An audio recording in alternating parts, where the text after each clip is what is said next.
The Undercover CEO watched in disbelief as a teenage worker quietly ate from the trash. He had no idea his company had failed someone this badly until he decided to step in. Here's what happened next. But before we continue, let us know in the comments where you're watching from. Subscribe to the channel because tomorrow at the same time, we'll bring you another powerful undercover story that reveals the hidden realities behind the institutions we trust. You won't want to miss it. Michael Parker stood at the window of his corner office staring at the skyline. 10 years ago, Fresh Bites had been a single-family restaurant with a simple concept: quality ingredients, fresh preparation, affordable prices. Now, with 23 locations across 3 states, it was a regional success story, and Michael was its architect. He turned back to his desk where quarterly reports lay scattered. Despite steady expansion, profits had plateaued, and customer satisfaction scores were dropping. More troubling were the employee retention numbers. Staff turnover had doubled in the past year. "I don't understand," Michael said, running a hand through his salt and pepper hair. His operations director, Samantha, sat across from him, her expression carefully neutral. "The regional managers insist everything is under control," she replied. "They say it's just growing pains, market fluctuations." Michael picked up a stack of customer complaint cards. "Rude service, cold food, long waits. This isn't market fluctuations, Sam. Something's wrong." He'd built Fresh Bites on principles: treating employees well, serving quality food, creating community spaces. But somewhere along the way, they'd lost sight of that. "The managers might be telling you what you want to hear," Michael sighed. "I need to see for myself." Samantha raised an eyebrow. "You're going to visit all 23 locations?" "No," Michael replied, a plan forming in his mind. "I'm going undercover." The idea had come to him the previous night. If he wanted to see his restaurants as they truly operated, not the polished version presented for the CEO's visit, he needed to become someone else. The Riverside location has the highest turnover and lowest satisfaction scores. I'll start there, apply as a regular employee, work a few shifts, see what's really happening. A week later, Michael barely recognized himself in the mirror. His neatly trimmed hair was now shaggy, his clean-shaven face hidden behind stubble. Contact lenses replaced his designer frames, and his tailored suits were exchanged for worn jeans and a faded hoodie. Mike Wilson applied online for a kitchen helper position at the Riverside Fresh Bites. The interview, if you could call it that, lasted barely 10 minutes. The manager, a thin man with permanent frown lines named Derek, seemed more interested in filling the position than vetting the candidate. "Ever worked in a kitchen before?" Derek asked, barely glancing at the resume. "Some dishwashing at a diner a few years back," Michael replied, adopting a slight hunch to his normally confident posture. "Good enough. We're short-staffed and need bodies. You start tomorrow, 7 a.m. No questions about food safety, no discussion about company values." Michael was troubled by how easily he'd been hired. What happened to the careful selection process he'd established years ago? The Riverside location had been one of their early expansions. From the outside, it looked respectable enough. The signature green awning, large windows, the welcoming patio space. But stepping inside, he immediately noticed problems: worn upholstery, scuffed floors, outdated menus. In the kitchen, the situation was worse. Equipment that should have been replaced was jury-rigged to keep functioning. "You're the new guy, right?" "I'm Vanessa, assistant manager," said a woman in her 30s, with tired eyes and a forced smile. She handed him a frayed Fresh Bites apron. "Here's your uniform. We're supposed to provide shirts too, but we're out of mediums. You'll have to make do until the next shipment." As the morning prep began, the atmosphere became increasingly tense. When Derek arrived, the tension spiked visibly. Conversations ceased, movements became hurried, and smiles disappeared. By mid-morning, Michael had been assigned to food prep alongside a teenage boy named Jason. Thin but wiry, with dark hair falling into his eyes, Jason moved with practiced efficiency. "You're good at this," Michael commented. Jason glanced up briefly. "Been here almost a year. You get fast or you get fired." His tone wasn't bitter, just matter of fact, as if harsh working conditions were simply normal. Throughout the morning, Michael observed the staff dynamics. Vanessa seemed to be everywhere at once, helping servers, assisting on the line when orders backed up, calming frustrated customers. Despite her exhaustion, she treated everyone with patience and kindness. Vanessa has been keeping this place together for months, whispered Alicia, a server. If it weren't for her, we'd all have quit by now. What about Derek? Michael asked casually. Alicia's expression darkened. Derek's only good at two things, taking credit and placing blame. As if summoned by his name, Derek emerged from his office, phone in hand. He surveyed the kitchen with narrowed eyes before zeroing in on a small spot of sauce on the counter. Who's responsible for this station? He barked. That's mine, sir, Jason answered, already reaching for a cloth. I'll clean it right away. Derek shook his head in disgust. This kind of sloppiness costs us money.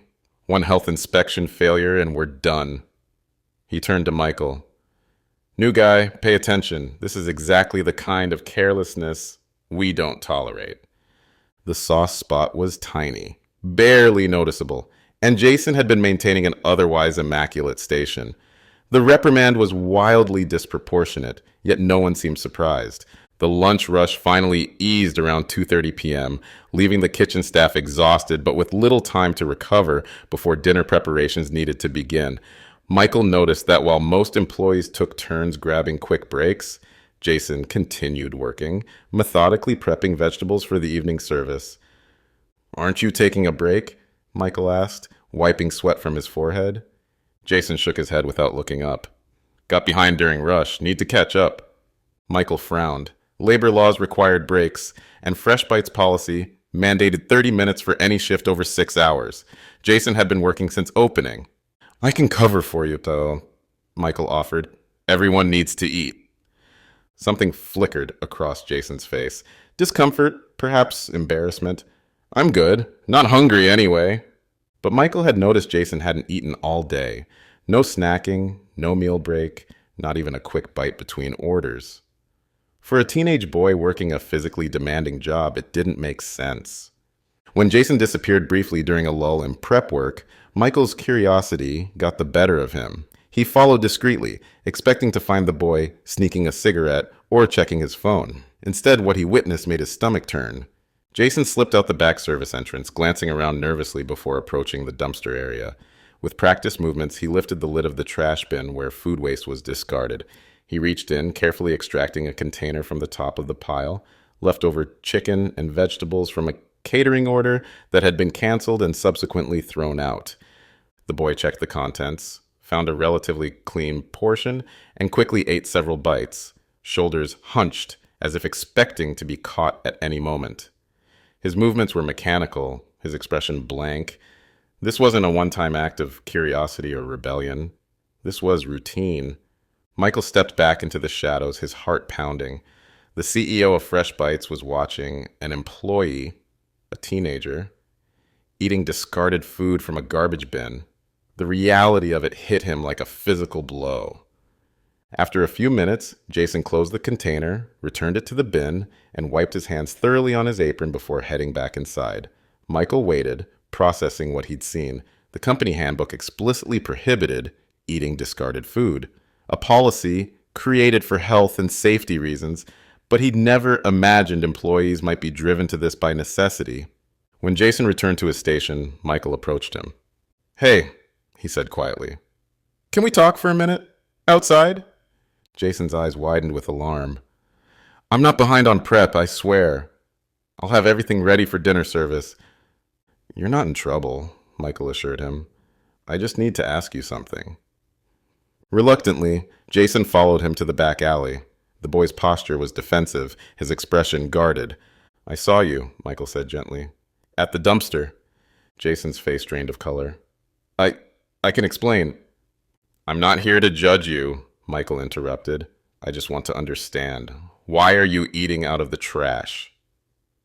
Jason stared at the ground, shoulders rigid with tension. For a moment, Michael thought he wouldn't answer. Can't afford lunch most days, he finally murmured. It was that or go hungry. What about the employee meal policy? Michael asked, knowing that staff were entitled to one free meal per shift. Jason gave a hollow laugh. That got canceled 3 months ago. Derek said it was cutting into profits. Now we get a 15% discount, but he hesitated, then shrugged. Even with the discount, I can't spare the money. Michael felt ill. The employee meal program had been one of Fresh Bites' founding benefits, a way to ensure staff could enjoy and recommend the food they served. He'd never authorized its cancellation. How long has this been going on? He asked carefully. Eating from the trash? A couple months, I guess. Jason's voice was barely audible. Please don't tell Derek. He'd fire me for sure, and I really need this job. Michael fought to keep his expression neutral despite the anger building inside him. I won't tell him. But Jason, no one should have to eat garbage. There has to be a better way. It's fine, Jason insisted, his face flushing with shame. The food's usually still good. They throw out perfectly good stuff all the time. The casual way he defended eating from a dumpster only made the situation more heartbreaking. Back inside, Michael found it difficult to concentrate on his tasks. He kept glancing at Jason, seeing the boy in a new light. Despite everything, Jason worked diligently, never complaining, always the first to volunteer for additional tasks. During afternoon prep, Michael managed to work alongside Jason again, gradually drawing out his story through casual conversation. You in school? Michael asked, slicing tomatoes while Jason prepared lettuce. Senior year, Jason replied. Graduate in May, if all goes well. Any plans after graduation? Jason's hands paused briefly. Community college, I'm hopefully trying to save up. That's why you're working full-time hours? Jason nodded. That, and helping my mom with bills. She got laid off last year, works 2 part-time jobs now. Medical insurance doesn't cover much of her medication. The pieces began falling into place. A teenager supporting himself and contributing to family finances while finishing high school. No wonder he couldn't afford to turn down shifts or spend money on meals. How long have you been at Fresh Bites? Michael asked. Almost a year. Started at 30 hours a week, but lately it's been less. Derek keeps cutting my schedule. Why? Your work seems excellent. Jason shrugged, but his expression hardened slightly. He says it's about labor costs, but I think it's because I questioned him once about the food waste policy. What happened? Jason glanced around before lowering his voice. We used to donate leftover food to a shelter. Company policy, right? But Derek stopped it, said it was too much paperwork, started throwing everything out instead. I asked if we could restart the donations, and suddenly my hours got cut. Michael clenched his jaw. The donation program had been one of his proudest initiatives, feeding people in need while reducing waste. The idea that it had been discarded for convenience was infuriating. That's not all, Jason continued, warming to the conversation now that he'd started. Last month, I accidentally dropped a tray of chicken breasts. Derek made me pay for them, $42 out of my paycheck. Said it was accountability. He made you pay for the wasted food? Michael repeated, stunned. Does it to everyone. Maria broke a plate last week. That was $8. Carlos overcooked a steak. That was $15. It adds up. The practice was not only against company policy, but potentially illegal. Employees could not be charged for accidental breakage or normal business losses. Has anyone complained? Michael asked. Jason gave him a look that suggested the question was naive. To who? Derek? He just cut more hours. District manager? He never comes in. And Derek fills out all the reports. HR? They send everything back to the local manager for resolution. So everyone just accepts it? We need our jobs, Jason said simply. Most of us anyway. We've had 4 servers quit in the past month, but they were college kids with parents to fall back on. Some of us don't have that option. Michael thought about the Fresh Bites mission statement framed in his office. Creating community through food, respect, and opportunity. The gap between those words and the reality he was witnessing felt insurmountable. What about Vanessa? Michael asked. She seems to care about the staff. Vanessa's great, Jason agreed, his expression brightening slightly. Covers for us when she can, even bought lunch for a few people when Derek cut hours right before payday. But she doesn't have much power. Derek overrules her constantly. As the conversation continued, Michael learned more disturbing details. Scheduling that deliberately fell just short of qualifying for benefits. Verbal abuse disguised as Motivation. Inventive ways Derek had found to cut corners while maintaining the appearance of following company standards. Most troubling was how Jason and his coworkers had normalized these conditions. The systematic mistreatment had become so routine that they no longer expected anything better. It's just how things are, Jason concluded with resignation beyond his years. Could be worse, I guess. At least I have a job. Michael had to remind himself not to react visibly. As CEO, he wanted to fire Derek on the spot, but as Mike, he needed to maintain his cover. There was more to learn, and he was determined to understand the full extent of the problems before taking action. Over the next few days, Michael witnessed Derek's management style firsthand. What he observed was a textbook case of toxic leadership, a manager who ruled through fear while systematically undermining company policies for personal gain. Derek spent most of his time in the office, emerging primarily to criticize employees or take credit for successful service. During a busy Friday night, Michael watched him berate a waitress for a minor mistake on an order, his voice loud enough for nearby customers to hear. Most concerning were the systematic financial manipulations. Michael discovered Derek had created an elaborate system of fines and deductions that kept employees perpetually indebted to the restaurant. Broken dishes, spilled drinks, incorrect orders all became excuses to dock pay. He keeps a separate notebook, Vanessa confided during a rare quiet moment, tracks everyone's mistakes and their cost to the company. When payroll comes around, he makes employees sign a paper authorizing the deductions. Even more disturbing was Derek's approach to food waste. Fresh Bites had specific procedures for tracking and reducing waste, procedures designed to identify kitchen inefficiencies while ensuring food safety. Derek had twisted the system to his advantage, pressuring staff to use ingredients past their prime and reducing portion sizes below company standards. Michael extended his undercover work, determined to understand every facet of the dysfunction before revealing himself. What he discovered was a restaurant that superficially maintained Fresh Bites' appearance but had abandoned its core values. The catalyst came unexpectedly during the Wednesday evening shift. A large party arrived without a reservation, creating a sudden rush in the already understaffed restaurant. Jason, who had been scheduled to leave at 7:00 p.m. after a 9-hour shift, was asked by Derek to stay late. "Can't do it tonight," Jason said apologetically. "I have a night class at the community college. If I miss again, I'll fail the course." Derek's expression darkened. "When you're on the schedule, this job comes first. Education is your choice. But this is your responsibility." "I understand, but I requested tonight off 3 weeks ago specifically for this class. It was approved by Vanessa." Derek reluctantly relented, but as Jason began to clock out, a customer sent back an undercooked chicken dish. Derek intercepted it. "Who prepared this?" he demanded. "I think that was from Jason's prep this morning," one cook offered. Derek stalked over to where Jason was clocking out. "So, you're in such a hurry to leave that you're sending out raw chicken?" His voice carried across the kitchen. Jason looked genuinely confused. "I prepped that batch hours ago. They should be fully cooked if—" "Are you calling our customers liars?" Derek interrupted, his voice rising further. Michael examined the chicken from several feet away. The meat appeared pink in the center. Undercooked, certainly, but likely the result of a rushed line cook during the dinner rush, not improper morning preparation. "I'm not calling anyone a liar," Jason replied, his voice steady. "But I properly prepped the chicken this morning. If it's undercooked, that happened during final cooking, not prep." The kitchen had gone silent, Derek's face flushed with anger, unused to being contradicted. "That's a $50 meal you just ruined. Plus the comps I'll have to give the table. That comes out of your check."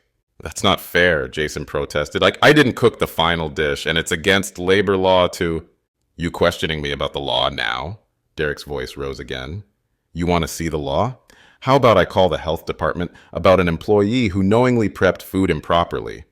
The threat hung in the air. Several employees exchanged alarmed glances. "I quit," Jason said softly but distinctly. Derek laughed. "You quit? Good luck finding another job without a reference. Good luck paying for your precious college when I tell every restaurant in town you're a health hazard." Something in Jason broke at that moment, not in defeat, but in liberation. "You can threaten me all you want," he said, voice gaining strength, "but we both know I've done nothing wrong. The only person violating health codes in this restaurant is you. Serving expired food, ignoring temperature regulations, forcing sick employees to work. I've documented everything." Derek's face went from red to white. "You little—" "That's enough," Michael interrupted, stepping between them. He couldn't stand by any longer. Derek turned on him furiously. "Stay out of this, new guy. This doesn't concern you."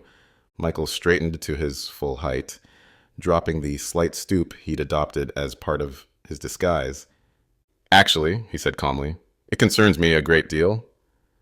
Michael turned to face the kitchen staff. "I think we need to have a staff meeting. Right now." Derek sputtered. "You can't call a meeting. Who the hell do you think you are?" Michael met his gaze steadily. "Why don't we step into your office and I'll explain." Once inside, Michael closed the door and faced the manager.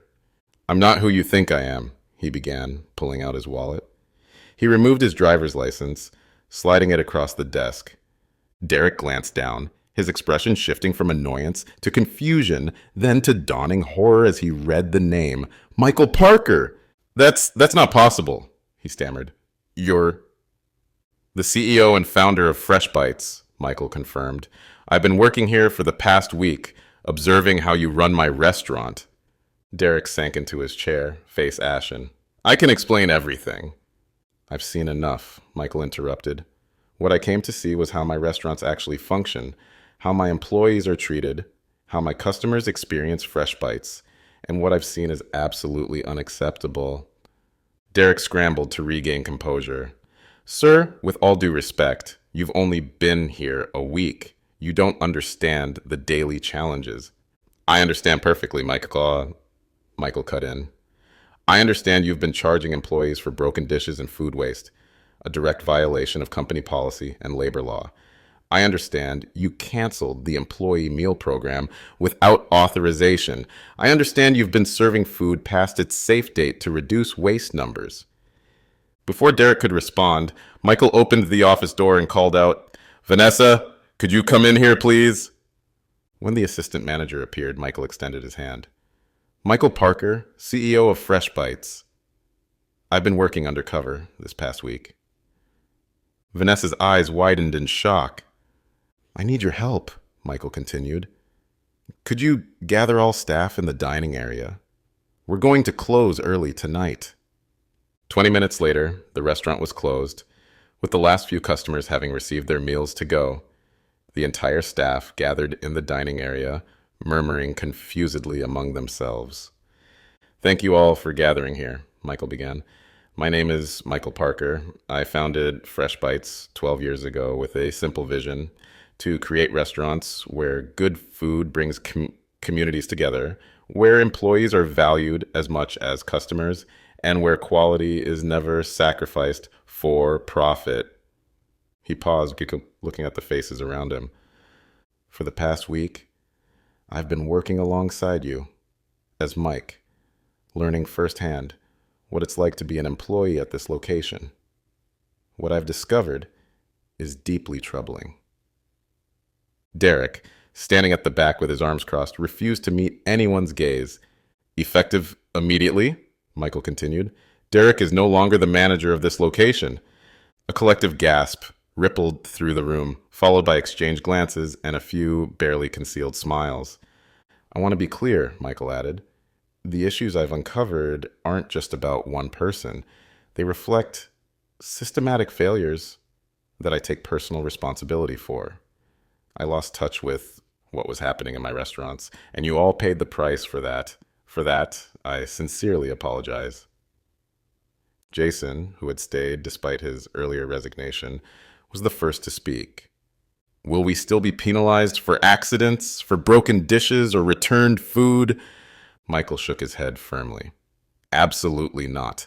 That practice ends today.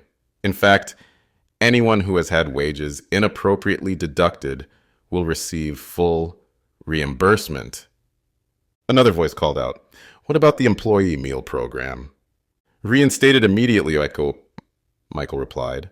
One free meal per shift, as has always been company policy. Early the next morning, before the restaurant opened, Michael met with Vanessa. I'd like you to take over as interim manager, he told her. Based on what I've observed, you've essentially been running this place already, just without the title or compensation. Vanessa looked stunned. Me? But I've never been head manager before. You understand this location, you care about the staff, and most importantly, you embody the values this company was built on, Michael explained. I'll provide all the support and training you need, but I believe you're the right person for this job. By mid-afternoon, news of the changes had spread throughout the restaurant. Staff members who had been beaten down for months suddenly stood taller, worked with renewed energy, and even smiled occasionally. Michael called another staff meeting before the dinner shift. I've spent the day reviewing this situation here and making immediate corrections, he began. But lasting change requires more than quick fixes. It requires rebuilding trust between management and staff, between our restaurant and our customers, and between Fresh Bites corporate and all of you. He outlined a comprehensive plan for the location's revival, from management training to wage adjustments, proper staffing levels, equipment upgrades, and a direct line of communication between the location and corporate. Before leaving the Riverside location, Michael had one more important conversation. He found Jason closing down his station. Got time to talk? Michael asked. Jason nodded, wiping his hands on his apron. Vanessa asked if I'd stay on. Said things would be different now.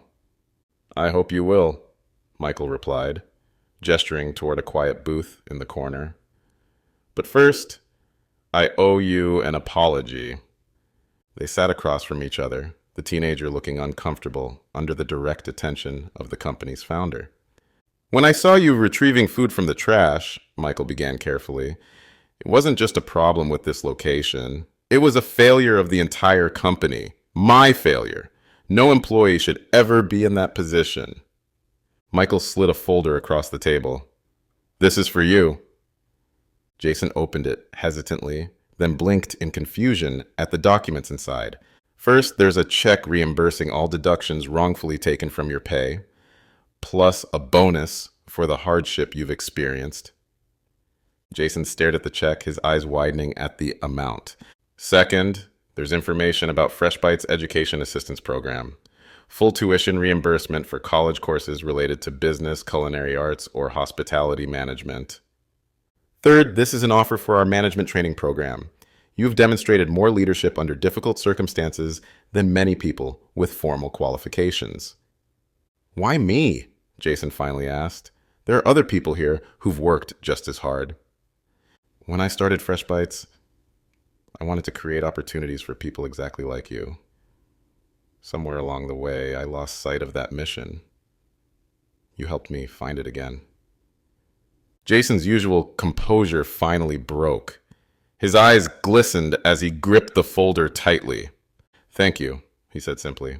I won't waste this opportunity. Upon returning to corporate headquarters, Michael immediately implemented company-wide reforms. Every restaurant manager received written notice that employee meal programs were mandatory, wage deductions for breakage were prohibited, and food donation programs must be maintained according to original guidelines. HR procedures were completely revised to provide employees with confidential reporting channels. An independent audit team was established to verify financial practices at each location. Michael reorganized the bonus structure for managers, tying compensation not just to sales and profits, but to employee retention, staff satisfaction scores, and customer experience metrics. Perhaps the most radical reform was Michael's new founder's immersion requirement. Every corporate employee, from executives to accountants, would now spend 1 week per year working in restaurant operations. If we're making decisions that affect restaurant staff, we need to understand their reality, Michael insisted when faced with objections. 6 months later, Michael returned to the Riverside Fresh Bites. The transformation was immediately apparent. The dining area had been refreshed. The menu featured seasonal specials using locally sourced ingredients. And the staff moved with a confident energy that had been entirely absent during his undercover days. Vanessa spotted him from across the restaurant and approached with a smile. No longer perpetually exhausted, she carried herself with the assurance of a leader who knew her worth. As they walked through the kitchen, Michael spotted Jason instructing a new employee on food preparation techniques. The young man wore a supervisor's uniform and moved with quiet authority. "Jason's been incredible," Vanessa said. "He's taking 2 management courses at the community college and applying everything he learns here. The staff respects him completely." Before leaving, Michael sat down with Vanessa and Jason to hear their perspective on the transformation. "The biggest difference isn't the new equipment or better schedules," Vanessa reflected. "It's trust. People believe they'll be treated fairly now. They're not afraid to suggest improvements or report problems." Jason nodded agreement. "Everyone knows their work matters. That changes everything." As he drove away, Michael felt a profound satisfaction. The restaurant hadn't just recovered from Derek's toxic management. It had blossomed into the kind of workplace he had always envisioned when founding Fresh Bites. What would you have done if you were in Michael's position? Would you have revealed yourself immediately upon seeing Jason eating from the trash, or continued gathering evidence like Michael did? Have you ever witnessed someone being mistreated at work? Did anyone stand up for them? Share your experiences in the comments below. Your story might help others facing similar situations. If this video resonated with you, please hit the like button to help more people discover it. Subscribe to our channel for more undercover boss stories that highlight both the challenges and triumphs of workplace dynamics. Don't forget to tap that bell icon so you never miss our weekly uploads. Check out our other videos appearing on your screen right now. And remember, sometimes the most important changes begin when someone cares enough to look beneath the surface.